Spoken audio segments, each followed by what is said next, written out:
And we are pleased to have Gerald McCullouch here with us. He's going into his 8th season as Bobby Dawson on CSI. Ballistics expert. That's right. He's the director of a short film called The Moment After, which we're going to talk about. Instinct magazine said about you. Come on. He's got the complexity of James Dean, the sincerity of Jimmy Stewart.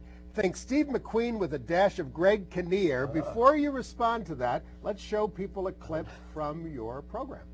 Tissue attached. Oh, who could resist that cute smile? So who do you say you are? Who do I say? I'm Gerald McCullouch. Gerald with a hard G. Thanks to my mom's middle name. Gerald is my mom's middle name. It's always been Gerald, never Gerald. So I get to have this conversation often in my life. Well, Gary Studs, who was the congressman from Massachusetts, out gay, also a hard G. Gary is my mom's. That's kind of what she goes by, is Gary. Great. So. And Marg Helg. Marg, we both have hard Gs. We kind of bonded. The very first episode, I did the very first episode of CSI, and they were calling her Marge, and me Gerald. So her and I kind of bonded that moment. I'm like, hard G, and I think her production company is Hard G. I don't know. Mine is Hard G Productions. Hers is something with a hard G as well. Don't call me Marge. I think it's her production company. How did you? Well, I think a lot of people who've been seeing you on television all these years want to know how you got into the business. I began as a singer. Began in musical theater. My first professional job when I was in high school was singing and dancing in a show at Six Flags Over Georgia, and that led me to the musical theater program at Florida State University. And then I got in a really serious car wreck where I was in a coma for a while, and I had to go back to Atlanta and live at home. I went through months of physical and mental rehabilitation, and after that I kind of, an agent found me, and I started out as a model, and then from there my acting career began, and I came to New York and was here for 3 years, and then got the role of Jesus in Jesus Christ Superstar in the European tour, and then that brought me to LA as a singer, and then the career kind of continued from there. And you've done Beverly Hills 90210, Melrose Place, Law and Order. You did a show on the E! Network for a while, FYE. FYE, which was a travel and entertainment news program. Soaps here. But let me go back a second to the car accident. Okay. Because maybe I'm hallucinating, but I think we hear a lot of stories about people who have really enormous tragedies like that in their lives, and they go on to high achievement. And I wonder if it focuses your life in some way. I think it did. I don't think someone can go through something like that and have it not impact them. And I think it certainly had a presence in how I chose to live life. I mean, I came really close to death, really, really close to death. I don't remember about a month and a half of my life, and going through rehabilitation was very challenging. And I think that kind of instilled kind of a passion and a zest for life, and a commitment to really not compromise who I was, and probably had a big part in me being who I am and being an out actor, and kind of just saying yes to opportunities when they're presented to me. So you talk about being an out actor. That is a rare thing in America, at least in your industry. How did sort of being out in the industry come about? So many actors hide who they are. Yeah, well, I think it may have been a rare thing in the past. I think when I grew up, it certainly wasn't something I was aware of. So me coming out was a challenge. It was a long journey for me, and I don't know if it's as rare now because it's so prevalent in all forms of the media now that it's not such a stranger. Well, it's not such a big deal, I think, it's not. For those who are out. I think there are a lot of people who are still closeted, but I think, in fact, for those who are out, it's easier, or it appears to be.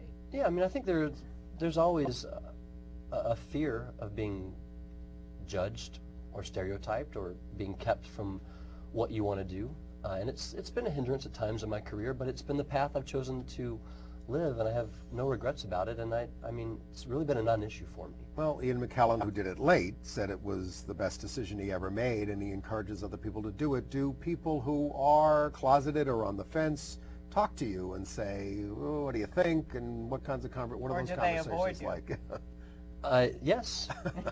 Yes, sadly, that's a state. But it's not for me to judge anybody and the choices they make and how they choose to live their lives. And it's something I don't really it's not really brought up that often. Nobody in conversation. asks for your advice on this and on career advice. Not too often. I get maybe a lot of emails from fans into my website and stuff, which I mean, to me that's amazing to be a sounding board for people, and maybe was a reason for me coming out, to maybe have an impact on people out there, and to hopefully instill a sense of pride in people that maybe didn't have that.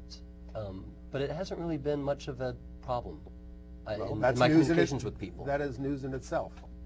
Now, there was some discussion about possibly making your character an out gay man on CSI. Yeah, well, we did film an episode where it was revealed that and it was beautiful, written by Josh Berman, who was one of the producers at that time. It was revealed that I was gay and in a healthy relationship, and we just adopted a baby girl, and that ended up being cut from the episode that aired, which happens with all episodes. I mean, there's always some stuff that we shoot that, due to time constraints, is not in the final edit. Well, have you been? I want to sort of track the progression here.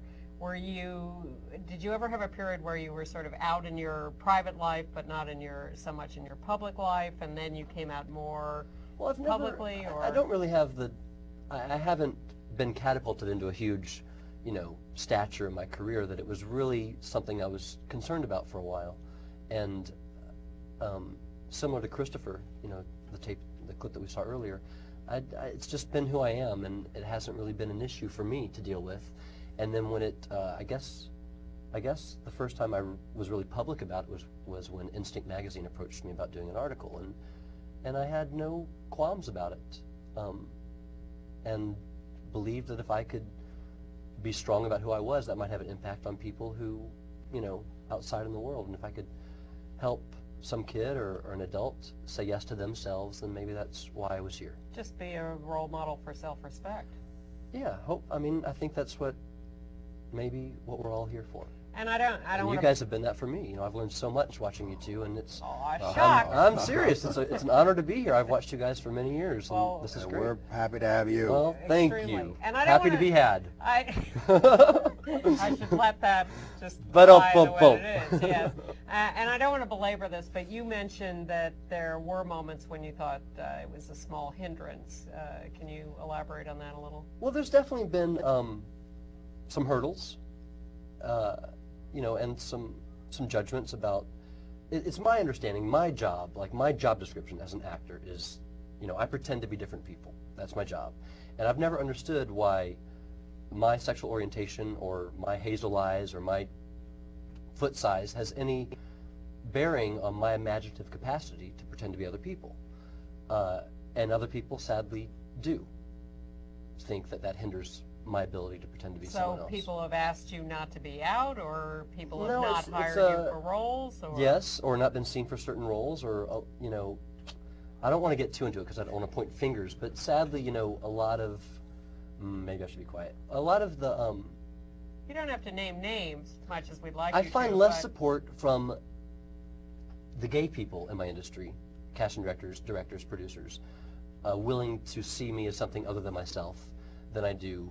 Interesting. It's often the same way in politics. Yeah, I mean, here in New York, I just did the season opener of Law and Order: Criminal Intent, and I played a straight cop, and I'm doing this play, A Good Farmer, where I play a straight guy, and to me, that's just my job, to pretend to be different people, and the fact that I'm gay should have no bearing on that. And we